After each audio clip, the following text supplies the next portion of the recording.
Everyone. तो आज हम स्टार्ट करने वाले हैं रिएक्शन मैकेनिज्म के बारे में पढ़ने वाले हैं। तो रिएक्शन मैकेनिज्म को स्टार्ट करेंगे आज और पढ़ेंगे इसकी थोड़ी बेसिक चीज़ों के बारे में देखेंगे, ठीक है। तो रिएक्शन मैकेनिज्म जब शुरू करते हैं तो सबसे पहले एक रिएक्शन होगी, ऑब्वियस सी बात है। तो रिएक्शन जो होगी बेसिकली आपका सबस्ट्रेट होगा, ठीक है, जिसको आप क्या कह देते हैं, रिएक्टेंट भी बोलते हैं, रिएक्टेंट, ठीक है। और उसके साथ हम लेते हैं कोई भी अटैकिंग स्पीशीज। अटैकिंग स्पीशी आपकी क्या होती है, रिएजेंट, जिसको रिएजेंट यूज करते हैं, ठीक है। आपकी अटैकिंग स्पीशी होगी, आपको कोई भी न्यूक्लियोफाइल होगा या फिर इलेक्ट्रोफाइल होगा। और इसके बाद इसमें लेते हैं सॉल्वेंट लेते हैं, इसमें आपकी रिएक्शन हो रही होती है। सॉल्वेंट के बाद जो भी आपका रिएक्शन होने के बाद जो भी आपका आएगा वो क्या कहता है, कहते हैं उसे प्रोडक्ट कहते हैं। ये आपका प्रोडक्ट हो जाएगा, ठीक है। तो इतना ये चीज़ होती है आपकी रिएक्शन मैकेनिज्म में। अब कोई भी रिएक्शन शुरू होती है तो सबसे पहले क्या होता है, बॉन्ड टूटता है। तो बॉन्ड टूटने के लिए बॉन्ड दो तरीके से टूट सकता है। कौन कौन से, पहले लिख लेते हैं, type of bond dissociation, bond dissociation, ठीक है। दो तरीके से बॉन्ड टूटता है। कैसे कैसे टूट सकता है, एक तो टूट सकता है आपका होमोलाइटिक वे में और दूसरा हेट्रोलाइटिक, ठीक है। तो होमोलाइटिक और हेट्रोलाइटिक में क्या होता है, होमोलाइटिक में ये होता है कि आपके जो बॉन्ड पेयर होता है, जैसे कि मान लीजिए ये आपका ए और बी है, कोई भी आपका मॉलिक्यूल है, इसमें क्या होंगे, बॉन्ड बना हुआ है, दो इलेक्ट्रॉन होते हैं इसमें। इस बॉन्ड पेयर में एक इलेक्ट्रॉन तो आपका बी ले जाए और एक इलेक्ट्रॉन आपका ए ले जाए, तब आपका क्या कहेंगे, होमोलाइटिक क्लीवेज कहेंगे या फिर होमोलाइटिक बॉन्ड डिसोसिएशन कहेंगे। ये मतलब एक एक इलेक्ट्रॉन आपका एक एक एटम ले गए, ठीक है। तो इस तरीके से आपका होमोलाइटिक हो जाता है। तो इसमें लिख भी सकते हैं कि bonded electron pair shared by each atom, ठीक है। इस तरीके से हो जाता है। अब अगर मैं बात करूं हेट्रोलाइटिक की, हेट्रोलाइटिक में क्या होता है कि जैसे कि आपका ये सेम मॉलिक्यूल लेते हैं ए और बी, इसमें क्या होंगे आपके दो इलेक्ट्रॉन जो होंगे, अगर ये बॉन्डेड इलेक्ट्रॉन किसी भी एक एटम के पास कंप्लीटली शेयर मतलब कंप्लीटली चले जाए तो उनको क्या कहेंगे, हेट्रोलाइटिक कहेंगे। जैसे कि मान लीजिए ये दो इलेक्ट्रॉन है, ये आपके चले गए इस पे ए और बी पे, मान लीजिए बी पे चले गए, तो बी पे अगर वो चले गए तो इस तरीके से दिखाएंगे, इस तरीके से, ठीक है। तो ये क्या बनेगा आपका, जिस पे इलेक्ट्रॉन नहीं गया, जिस पे दो जो इलेक्ट्रॉन है, अगर जिस एटम पे वो नहीं जाएगा तो उस पर क्या आता है, पॉजिटिव चार्ज आता है। और जिस पे चले गए और जैसे बी पे गए तो इस पर क्या आता है, नेगेटिव चार्ज आता है। जिस पे दो इलेक्ट्रॉन गए वो बनाता है अपना एनायन, और जिसको इलेक्ट्रॉन्स नहीं मिले वो डेफिशिएंट रहेगा, मतलब वो बनाएगा कैटायन, ठीक है, इस तरीके से। और इसको क्या दिखाते हैं, फुल एरो से दिखाते हैं हम लोग, ठीक है। यहाँ पर आप देखेंगे मैंने किससे दिखाया है, हाफ हेडेड एरो से दिखाया है कि एक ही साइड एरो है, ये देखिए इधर से दिखाया मैंने, ठीक है। और इसमें पूरी तरीके से दिखाया है। तो इसमें ये बोल सकते हैं आप कि जो आपके बॉन्डेड इलेक्ट्रॉन्स होते हैं, bonded pair electron shared by one of the atom, ठीक है। एक एटम के पास जा रहा है ना, तो इस तरीके से हम हेट्रोलाइटिक और होमोलाइटिक क्लीवेज कर सकते हैं।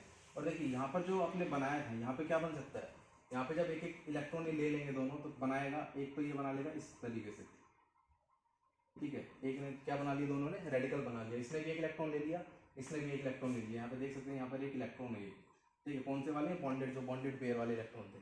तो ये क्या इसको क्या कहते हैं, हम रेडिकल बोलते हैं, ये रेडिकल होगा, ठीक है। ये फ्री रेडिकल में हम पढ़ेंगे जब आगे हम जैसे जैसे रिएक्शन मैकेनिज्म को आगे बढ़ाएंगे तो देखेंगे किस तरीके से हम इसको पढ़ते हैं, रेडिकल को, एनायन को, कैटायन को, सब पढ़ेंगे हम धीरे धीरे, ठीक है। तो अब हमारी बात होगी बॉन्ड कैसे टूटता है। अब हम बात करेंगे कि रिएजेंट की, मतलब रिएजेंट कितने तरीके के हो सकते हैं, किस तरीके से हम रिएजेंट लेते हैं। देखिएगा, इसको मैं रब करता हूँ,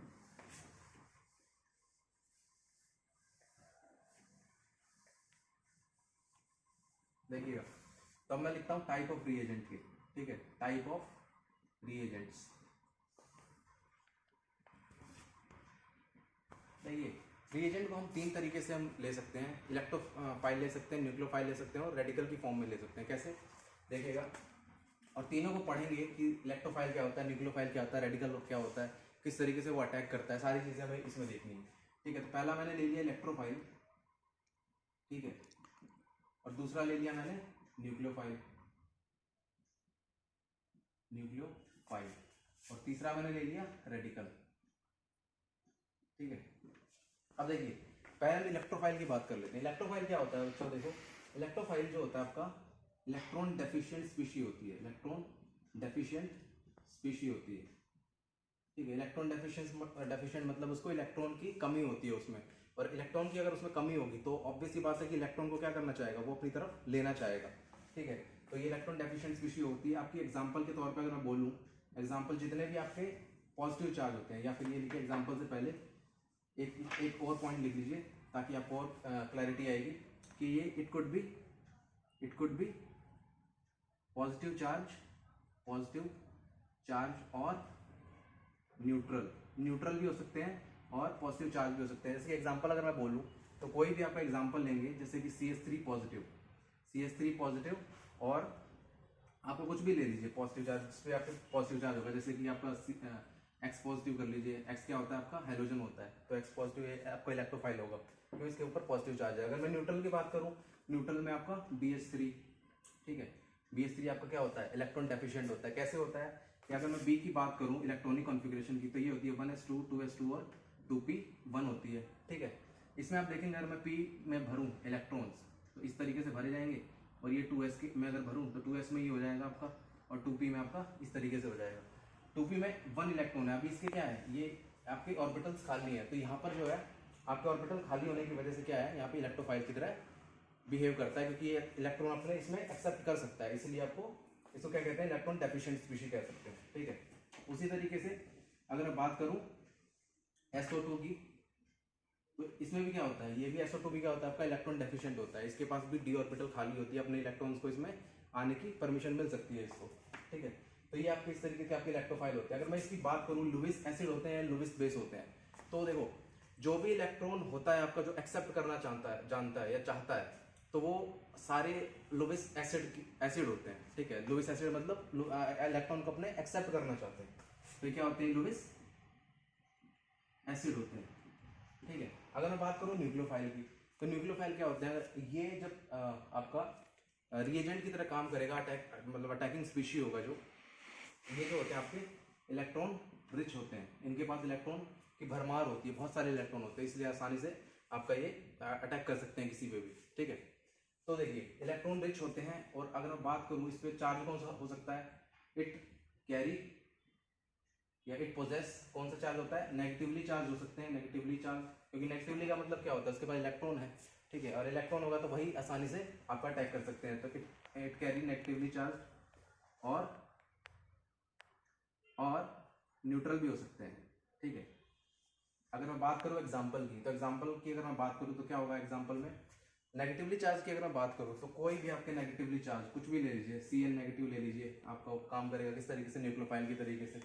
और मैं बात करूँ OH नेगेटिव ले लीजिए, किसकी तरीके काम करेगा, न्यूक्लियोफाइल की तरीके से काम करेगा, बहुत सारे जिसमें भी नेगेटिव चार्ज होगा। और मैं न्यूट्रल की अगर बात करूँ तो न्यूट्रल में आप कुछ भी लिख सकते हैं, NH2 लिख सकते हैं। ठीक है, NH2 लिख सकते हैं, तो क्या होगा, इसके ऊपर लोन पेयर है। अभी बोलेगा कि आप न्यूक्लियोफाइल कैसे हुआ, न्यूट्रल है, तो इसके वो लोन पेयर है, ये अटैक करता है। ठीक है, ये न्यूक्लियोफाइल की तरह काम करेगा। उसी तरीके से मैं H2O की बात कर लेता हूँ, H2O, तो ये क्या होगा आपका लोन पेयर है, तो ये भी अटैक कर सकता है।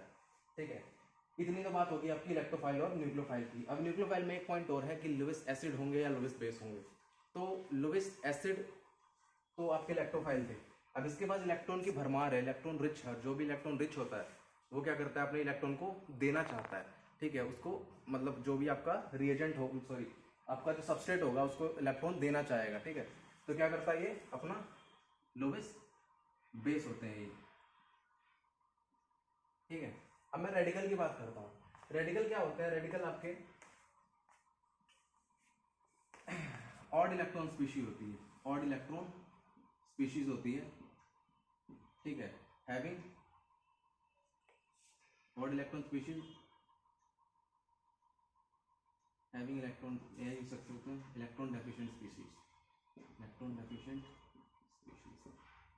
ठीक है, ये भी आपके क्या होते हैं, ऑड इलेक्ट्रॉन स्पीशीज होती है। जैसे हमने बनाया था, आपने देखा था, अभी रिमाइंड करके देख सकते हैं वीडियो, जो हमने रेडिकल बनाया था, ऑड इलेक्ट्रॉन उस पर आता है। और इनके पास भी क्या होता है, इलेक्ट्रॉन डेफिशिएंट होते हैं, ये भी जो होता है लेना चाहते हैं, इलेक्ट्रॉन्स लेना चाहते हैं, तो इसकी वजह से क्या होते हैं आपके बहुत ही मतलब इलेक्ट्रॉन डेफिशिएंट स्पीसीज होते हैं, ओवरऑल कहने का मतलब ये है। अगर मैं इसके एग्जांपल की बात करूँ तो कोई भी, जैसे आपने पढ़ा होगा पेरोक्साइड में ROR होता है, ठीक है, क्या करते हैं, इसको टूट जाता है बीच में से इस तरीके से, ठीक है, ये एक ऐसे ले लेता है, ये इस तरीके से ले लेता है, OR रेडिकल इस तरीके से बना देता है, ठीक है, तो रेडिकल है। तो धीरे धीरे एक एक चीज़ों के बारे में हम पढ़ेंगे, ठीक है, सब बेसिक चीज़ों के बारे में बता रहा हूँ अभी, ठीक।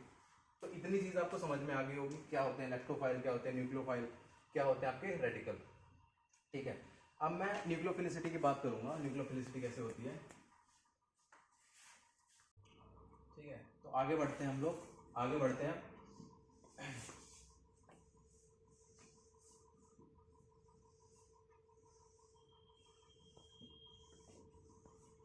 ठीक है, तो आगे बच्चों हम पढ़ेंगे न्यूक्लियोफिलिसिटी के बारे में कि न्यूक्लियोफिलिसिटी क्या होता है, ठीक है। तो अगला टॉपिक, मतलब अगला हेडिंग जो डालिए वो न्यूक्लियोफिलिसिटी डालिए, न्यूक्लियोफिलिसिटी, ठीक है।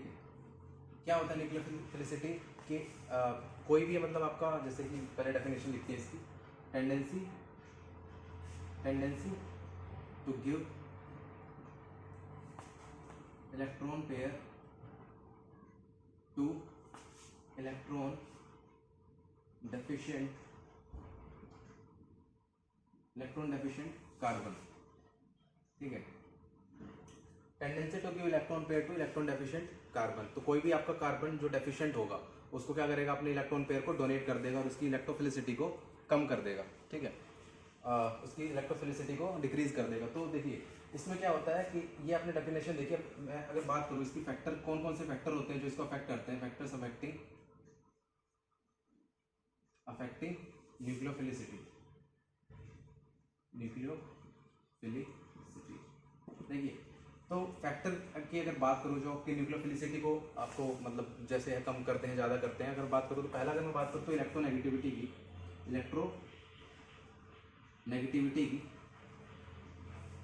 तो अगर मैं बात करूँ इसमें बात करूँ लेफ्ट टू राइट में, अगर बात करूँ left to right in periodic table, तो क्या होता है, जैसे जैसे हम लेफ्ट से राइट की तरफ जाते हैं तो आपकी न्यूक्लियोफिलिसिटी होती है वो क्या हो जाती है, डिक्रीज हो जाती है। कैसे डिक्रीज हो जाती है, देखिए अगर मैं एग्जांपल लूँ, आपका CH3 नेगेटिव, NH2 नेगेटिव, ठीक है, और OH नेगेटिव और F नेगेटिव, ठीक है। तो देखिए जैसे जैसे ये क्या है, पहले carbon, nitrogen, oxygen and fluorine, अगर जैसे जैसे मैं लेफ्ट टू राइट जा रहा हूँ तो आपके देख सकते हैं जो आपका नेगेटिव चार्ज है फ्लोरीन पे आ रहा है। फ्लोरीन पे नेगेटिव चार्ज आपको पता है हाईली स्टेबल होता है। स्टेबल होने की वजह से क्या होता है, वो अपने इलेक्ट्रॉन देना ही नहीं चाहता। क्यों? क्योंकि आपको पता है कि जितना ज़्यादा इलेक्ट्रोनेगेटिव एटम होता है और उस पर जितना नेगेटिव चार्ज होगा वो हाईली स्टेबल होगा। जितना हाईली स्टेबल होगा वो अपने इलेक्ट्रॉन क्यों डोनेट करना चाहेगा अगर वो स्टेबल है तो, ठीक है। तो क्या होगा कि फ्लोरीन जो आपका हाईली स्टेबल होगा विद नेगेटिव चार्ज, तो स्टेबल होने की वजह से इसकी न्यूक्लियोफिलिसिटी डिक्रीज हो जाएगी। तो इस तरीके से इसकी न्यूक्लियोफिलिसिटी होती है, ठीक है। अगर मैं बात करूँ साइज ऑफ डोनर एटम की, दूसरा पॉइंट डालेंगे size of donor atom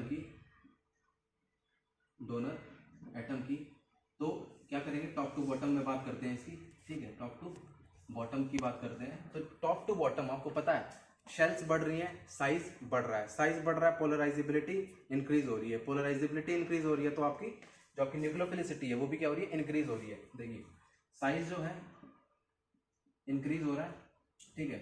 polarisability जो है, पोलराइजेबिलिटी इंक्रीज हो रहा है, और न्यूक्लियोफिलिसिटी इंक्रीज हो रहा है, ठीक है। देखिए पोलराइजेबिलिटी के बारे में थोड़ा बहुत बता देते हैं। वैसे तो आपने केमिकल बॉन्डिंग में पढ़ा होगा, लेकिन फिर भी आपको थोड़ा आइडिया दे देते हैं इसका क्या होता है। इसको भी रब कर देते हैं, ठीक है,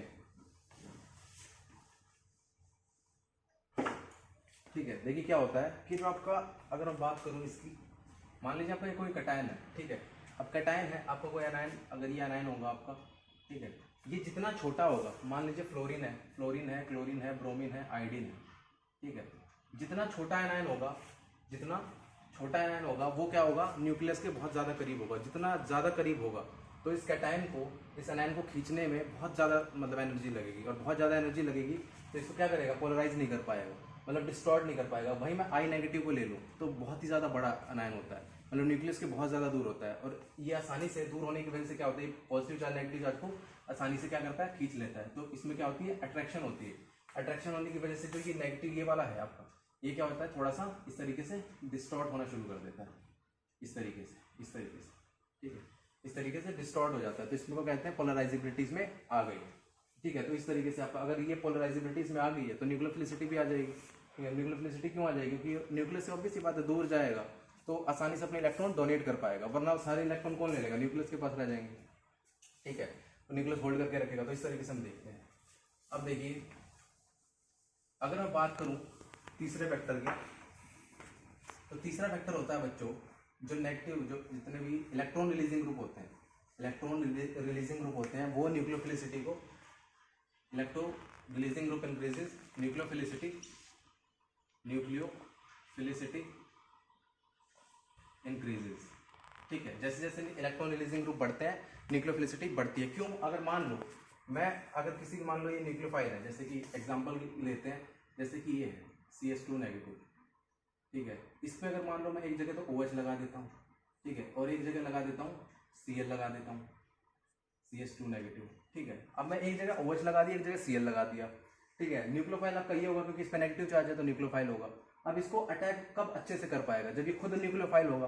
तो अगर मैं OH की बात करूँ, OH क्या है, इस पर क्या लगता है आपका प्लस आर इफेक्ट लगता है, ठीक है, और इस पर क्या लगता है माइनस आई भी लगता है, लेकिन प्लस आर आपको पता है डोमिनेट करता है। और इस पर क्या लगता है माइनस आई इफेक्ट, इसका ज्यादा मानते हैं, माइनस आई इफेक्ट ये शो करता है। तो प्लस आर जो होगा ये तो इलेक्ट्रोफिलिसिटी को क्या करेगा, ये क्या करेगा, रिंग में इलेक्ट्रॉन डोनेट कर देगा, ओवरऑल जो इसकी न्यूक्लियोफिलिसिटी होगी वो इंक्रीज हो जाएगी। और इसमें जो क्लोरीन है वो माइनस आई इफेक्ट शो करेगा। माइनस आई भी क्या करेगा, सारी डेंसिटी अपनी तरफ खींच लेगा। जब ये माइनस सारे डेंसिटी इसमें से खींच लेगा अपनी तरफ, तो ये न्यूक्लियोफाइल कहाँ से रहा, और ये इलेक्ट्रोफाइल की तरफ मूव करने लगेगा। अगर इलेक्ट्रोफाइल होने लग गया तो इलेक्ट्रोफाइल एक दूसरे इलेक्ट्रोफाइल पर अटैक नहीं कर सकता। इसलिए क्या होता है, ये इसकी न्यूक्लियोफिलिसिटी जो होगी वो होगी ज़्यादा। इसलिए कहते हैं कि इलेक्ट्रॉन रिलीजिंग ग्रुप जो कि OH है वो हमेशा न्यूक्लियोफिलिसिटी को बढ़ाता है, ठीक है। तो इस तरीके से हम देखते हैं। नेक्स्ट बात करते हैं कि जितने भी आपके 4 पॉइंट अगर मैं लिखूं तो एनायनिक स्पीशीज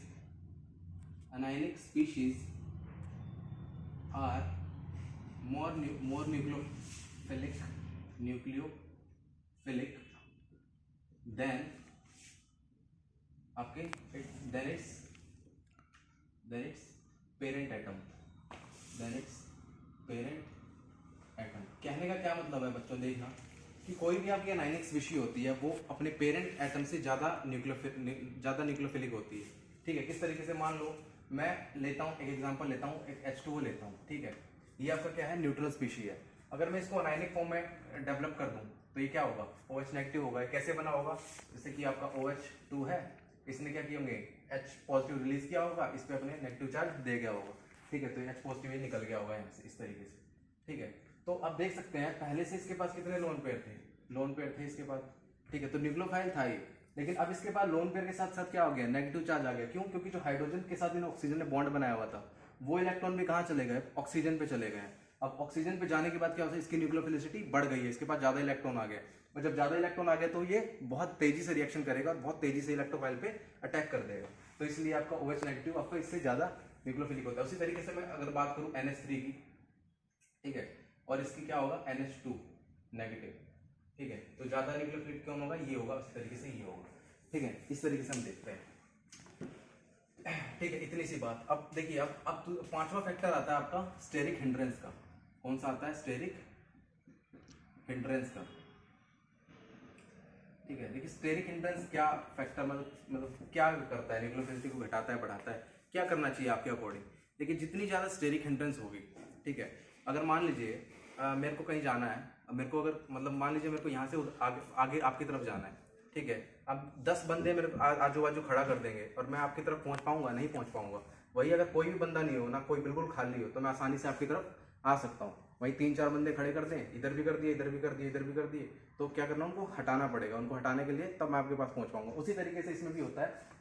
इसमें क्या होता है, देखिएगा, जैसे जैसे अपनी स्टेरिक हिंड्रेंस बढ़ती है तो वो जो नेगेटिव चार्ज है न्यूक्लियोफाइल है वो इलेक्ट्रोफाइल तक नहीं पहुंच पाता, ठीक है। कैसे नहीं पहुंच पाता, देखिएगा, जैसे कि मान लीजिए ये आपका CH3,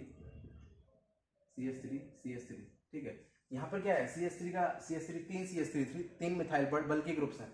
बल्कि ग्रुप होने की वजह से क्या कहते हैं, ये जो होते हैं नेगेटिव चार्ज होते हैं, इनके चारों तरफ से घिर जाता है, घिर जाने की वजह से ये जो आपका नेगेटिव चार्ज है वो अटैक इलेक्ट्रोफाइल पे नहीं कर पाता। अगर उसी तरीके से मैं बात करूँ इसकी CH3 एंड CH2 नेगेटिव की, तो ये क्या होता है, इसके पास कोई भी सराउंडिंग एटम में कोई भी ज़्यादा बल्किनेस नहीं है, तो ये आसानी से इलेक्ट्रोफाइल पे अटैक कर सकता है। तो जितनी ज़्यादा स्टेरिक हिंड्रेंस इंक्रीजेज न्यूक्लियोफिलिसिटी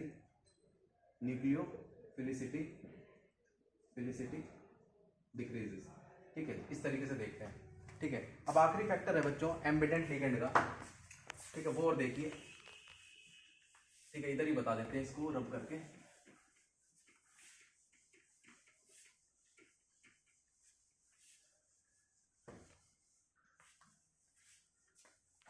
ठीक है, एम्बिडेंट लिगेंड का, एम्बिडेंट लिगेंड नहीं, एम्बिडेंट न्यूक्लियोफाइल। ठीक है, क्या होता है एम्बिडेंट न्यूक्लियोफाइल? जिसके पास दो डोनर एटम होते हैं, मतलब वो दो जगह से अपना अटैक कर सकते हैं, दो डोनर साइट होते हैं जिससे वो इलेक्ट्रोफाइल पे अटैक कर सकते हैं। जैसे कि एग्जांपल की, या फिर पहले वो लिख लो, डेफिनेशन लिख लो, which have two donor sites.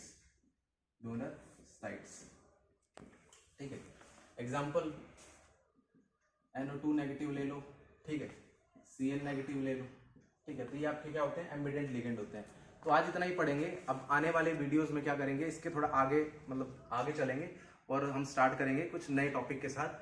अभी लगता है कि आपको समझ में आ गया होगा, तो अगर आपको पसंद आया तो जल्दी से इसको शेयर कीजिए, सब्सक्राइब कीजिए और लाइक कीजिए, और जितना फैला सके फैला दीजिए। Thank you.